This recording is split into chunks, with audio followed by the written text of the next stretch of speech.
அதிகாலை 5 மணி அடிக்கும் முன்னே சேவல் எழுந்து கொக்கரக்கோ என்று கத்திவிடும். ஆனா அந்த சேவலை விட முன்னாடியே எழுந்திருப்பாரு ஒருத்தர். அவர்தான் ராமையா.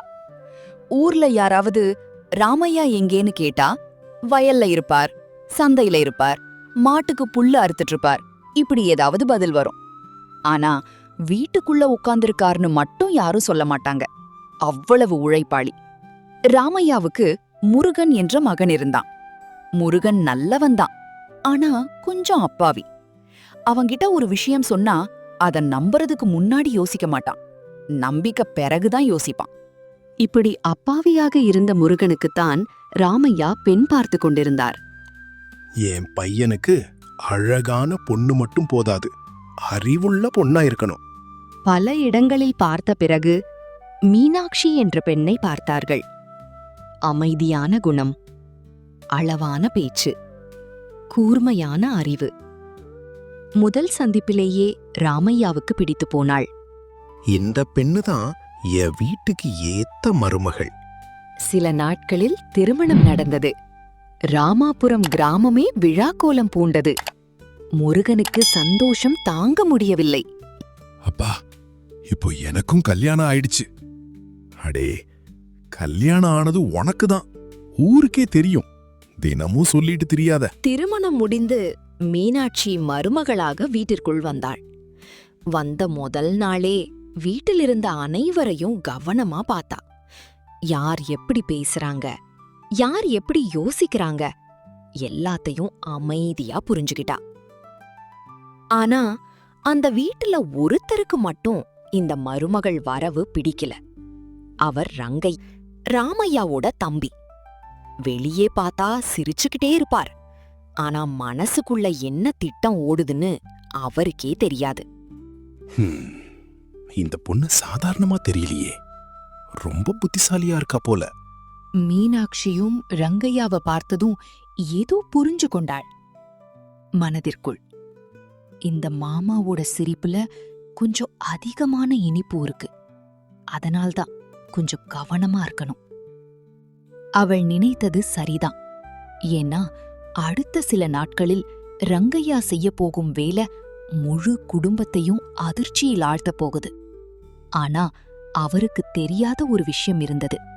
இந்த வீட்டுக்கு சாதாரண மருமகள் வரல, புத்திசாலி மருமகள் வந்திருந்தாள். திருமணம் முடிந்து சில வாரங்கள் கடந்துவிட்டன. மீனாட்சி வீட்டிலுள்ள அனைவரிடமும் அன்பாக பழகினாள். வீட்டு வேலைகள், வயல் கணக்குகள், மாட்டுத் தீவனம், செலவு வரவு என்று எல்லாவற்றையும் ஒழுங்காக கவனிக்க ஆரம்பித்தாள். இதையெல்லாம் பார்த்த ராமையா மனதிற்குள் மிகவும் மகிழ்ந்தார். நம்ம வீட்டுக்கு வந்தது மருமகள் இல்லடா, மகாலட்சுமியே வந்திருக்கா. ஆமாப்பா, நான் எங்க எதை வைத்தேன்னு எனக்கே தெரியாது. ஆனா மீனாட்சி சரியா கண்டுபிடிச்சிட்றா. இதை கேட்ட ரங்கையாவுக்கு மட்டும் வயிற்றெரிச்சல். இப்படி போனா வீட்ல எல்லாரும் இவளையே நம்ப ஆரம்பிச்சிடுவாங்க. ஏதாவது பண்ணணும். ஒரு நாள் மாலை, என்னடா, நம்ம பழைய தோட்டம் இருக்குல்ல, அதுக்கு இப்ப நல்ல விலை கிடைக்குது. அதுக்கு என்ன, வித்துட்டா நல்ல லாபம் வரும். ரங்கையா முகத்தை சோகமாக மாற்றிக்கொண்டான். அண்ணே, உங்க இஷ்டம். ஆனால் அவன் மனதில் வேறு கணக்கு ஓடிக்கொண்டிருந்தது. அந்த நிலத்தை தனக்கே சொந்தமாக்கி விற்க வேண்டும் என்பதுதான் அவனுடைய திட்டம். அடுத்த நாள் ஒரு காகிதத்தை எடுத்துக்கொண்டு வந்தான். அண்ணே, இது ஒரு சாதாரண பதிவு, இதுல கையெழுத்து போட்டா போதும். ராமையா கண்ணாடியை தேடிக் கொண்டிருந்தார். எழுத்துக்கள் சரியாக தெரியவில்லை. கையெழுத்து போட போகும் நேரத்தில் மீனாட்சி அங்கே வந்தாள். மாமா, ஒரு நிமிஷம். அவள் அந்த காகிதத்தை வாங்கி பார்த்தாள். படித்ததும் அவளது முகம் மாறியது. மாமா, இது சாதாரண காகிதம் இல்லை, இது நிலத்தை மாற்றும் பத்திரம். அந்த வார்த்தையை கேட்டதும் ராமையா அதிர்ச்சியடைந்தார். என்னடா ரங்கையா இது? அது அது வார்த்தைகள் வரவில்லை. மாமா, அவசரப்பட்டு கையெழுத்து போட்டிருந்தீங்கன்னா நாளைக்கே நிலம் வேறொருத்தருடையதாகி இருக்கும். ரங்கையா அமைதியாக அங்கிருந்து நழுவி விட்டான். ஆனால் அவன் மனதில் கோபம் குதித்தது. ஒரு தடவை தப்பிச்சிட்டாங்க, இன்னொரு தடவை பார்க்கலாம். சில நாட்கள் கழித்து ஊரில் பெரிய சந்தை நடந்தது. அங்கே எல்லோரும் கூடினார்கள். ரங்கையாவும் வந்திருந்தான். அப்போது அவன் ஒரு வதந்தியை பரப்ப ஆரம்பித்தான். ராமையா வீட்ல பணம் காணாம போயிருச்சாமே. அப்படியா? யாரோ எடுத்துட்டாங்களாம். சிறிது நேரத்தில் அந்த செய்தி ஊர் முழுக்க பரவிவிட்டது. ஆனால் ராமையா வீட்டில் எந்த பணமும் காணாமல் போகவில்லை. இதை கேட்ட மீனாட்சி சிரித்தாள். பொய் சொல்லுறவங்க ஒரு நாள் தானே சிக்குவாங்க. முனியாண்டி தலைமையில் ஊர்க்கூட்டம் கூடியது. அங்கே மீனாட்சி ஒரு சிறிய பையை கொண்டு வந்தாள். என்னம்மா அது? நேத்து சந்தையில யாரோ இந்த பையை தவறவிட்டாங்க. பையை திறந்தபோது அதற்குள் ரங்கையாவின் பெயர் எழுதப்பட்ட ரசீதுகள் இருந்தன. அடடே, இது ரங்கையாவோட பைதானே. உடனே எல்லோருடைய பார்வையும் ரங்கையாவின் மேல் திரும்பியது. நம்ம வீட்டுல பணம் காணாம போச்சுன்னு சொன்னது யாரு மாமா? ரங்கையாவுக்கு பதில் சொல்ல முடியவில்லை. அவன் தலை குனிந்து நின்றான். பொய் பேசுறவனுக்கு ஊர்ல மதிப்பு கிடையாது. அந்த நாளிலிருந்து கிராம மக்கள் யாரும் ரங்கையாவின் பேச்சை நம்பவில்லை. ஆனால் ரங்கையா இன்னும் திருந்தவில்லை. அவன் மனதில் ஒரு கடைசி திட்டம் ஓடிக்கொண்டிருந்தது. அந்த திட்டம் வெற்றி பெற்றால் ராமையாவின் குடும்பமே நடுத்தெருவுக்கு வந்துவிடும். ஆனால் அவன் மறந்த ஒரு விஷயம் இருந்தது. எதிரில் நிற்பது சாதாரண பெண் அல்ல. இந்த மீனாட்சி இருக்கிற வரைக்கும் எனக்கு எதுவும் நடக்காது. இவளை எப்படி தோற்கடிக்கலாம்? அந்த நேரத்தில்தான் அவனுக்கு ஒரு தந்திரம் தோன்றியது. ராமையாவின் வீட்டுக்கு அருகில் இருந்த வயலை தன்னுடையது என்று கூறி அபகரிக்க வேண்டும் என்று முடிவு செய்தான். பழைய ஆவணங்களை மாற்றி சிலரை சாட்சியாக நிறுத்தி அந்த நிலம் தனக்கு சொந்தம் என்று ஊர் முழுக்க பேச ஆரம்பித்தான். ராமையா, ரங்கையா அந்த வயல் அவனுடையதாம்னு சொல்றாரே. ராமையா, என்னடா இது? அந்த நிலம் நம்ம தாத்தா காலத்திலிருந்து நம்ம குடும்பத்துக்கு தானே சொந்தம். ராமையா கவலையடைந்தார். முருகனுக்கும் என்ன செய்வதென்று தெரியவில்லை. ஆனால் மீனாட்சி மட்டும் அமைதியாக இருந்தாள். மாமா, உண்மை நம்ம பக்கம் இருக்கும்போது பயப்பட வேண்டிய அவசியமில்லை. அடுத்த வாரம் ஊர் பஞ்சாயத்து கூட்டம் நடந்தது. முனியாண்டி தலைமையில் ஊர் மக்கள் அனைவரும் கூடினர்.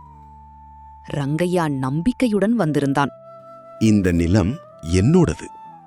என்னிடம் ஆவணம் இருக்கு. அவன் சில காகிதங்களை எடுத்துக் காட்டினான். சிலர் அவனை நம்பவும் ஆரம்பித்தனர். அப்போது மீனாட்சி எழுந்து நின்றாள். முனியாண்டி ஐயா, எனக்கும் சில விஷயங்கள் சொல்லணும். சொல்லுமா. மீனாட்சி ஒரு பழைய இரும்பு பெட்டியை கொண்டு வந்தாள். அதை திறந்தாள். அதற்குள் பல வருடங்களாக பாதுகாத்து வைத்திருந்த பழைய ரசீதுகள், வரி பதிவுகள் மற்றும் நில ஆவணங்கள் இருந்தன. அட, இவ்வளவு பழைய ஆவணங்களா? மீனாட்சி ஒவ்வொரு ஆவணத்தையும் எடுத்து காட்டினாள். அதில் தெளிவாக அந்த நிலம் ராமையாவின் குடும்பத்திற்குச் சொந்தமானது என்று இருந்தது. மாமா பழைய ஆவணங்களையெல்லாம் யாரும் பார்க்க மாட்டாங்கன்னு நினைச்சு பாதுகாத்து வைத்திருந்தார். நான் வந்ததிலிருந்து எல்லாத்தையும் ஒழுங்குபடுத்தி வைத்தேன். அந்த வார்த்தையை கேட்ட ராமையா கூட ஆச்சரியப்பட்டார். ஏனென்றால் அந்த ஆவணங்களை அவள் இவ்வளவு கவனமாக வைத்திருப்பாள் என்று அவருக்கே தெரியாது. ரங்கையா காட்டுற ஆவணங்களுக்கும் மீனாட்சி காட்டுற ஆவணங்களுக்கும் பெரிய வித்தியாசம் இருக்கு. ஊரில் இருந்த ஒரு முதியவர் எழுந்தார். இந்த நிலம் ராமையா குடும்பத்தோடதுன்னு நாங்க சிறு வயசுல இருந்தே பார்த்திருக்கோம். ஆமா, எல்லாருக்கும் தெரியும். கூட்டத்திலிருந்த மக்கள் அனைவரும் உண்மையை புரிந்து கொண்டனர். ரங்கையாவின் முகம் சுருங்கி போனது. பொய் சொல்லி சொத்தை அபகரிக்க நினைச்சது பெரிய தவறு. ரங்கையா தலைகுனிந்து நின்றான். முதல் முறையாக அவனுக்கு தன் தவறு புரிந்தது. அண்ணே, என்ன மன்னிச்சிடுங்க தம்பி. சொத்து போனா சம்பாதிக்கலாம், ஆனா உறவு போனா திரும்ப கிடைக்காது. அந்த வார்த்தையை கேட்ட ரங்கையாவின் கண்களில் கண்ணீர் வந்தது.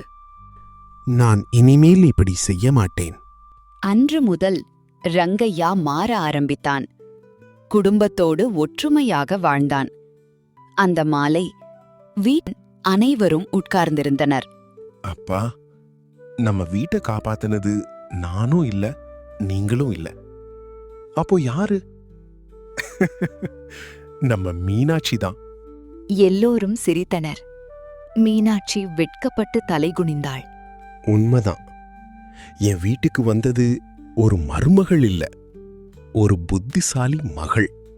அந்த நாளிலிருந்து ராமாபுரம் கிராமத்தில் யாராவது அறிவோடு ஒரு பிரச்சனையை தீர்த்தால் மக்கள் உடனே ஒரு பழமொழி சொல்வார்கள். கிராம மக்கள், அட, நம்ம மீனாட்சி மாதிரி புத்திசாலி மருமகள் இருக்கணுண்டா. பணம் வீட்டை வளர்க்கும், உழைப்பு வாழ்க்கையை வளர்க்கும். ஆனால் புத்திசாலித்தனமும் நல்ல மனசும் இருந்தால் ஒரு குடும்பத்தையே காப்பாற்ற முடியும். நீதி. அறிவும் பொறுமையும் சேர்ந்தால் எந்த தந்திரத்தையும் வெல்ல முடியும். இந்த மாதிரி இன்னும் நிறைய நல்ல கதைகள் பார்க்க வீடியோவை லைக் பண்ணுங்க, உங்க கருத்துக்களை கமெண்ட் பண்ணுங்க, நண்பர்களோட ஷேர் பண்ணுங்க. மேலும் இதே மாதிரி மாரல் ஸ்டோரிஸ் பார்க்க நம்ம சேனலை சப்ஸ்கிரைப் பண்ணி பெல் ஐகானை பிரஸ் பண்ணுங்க.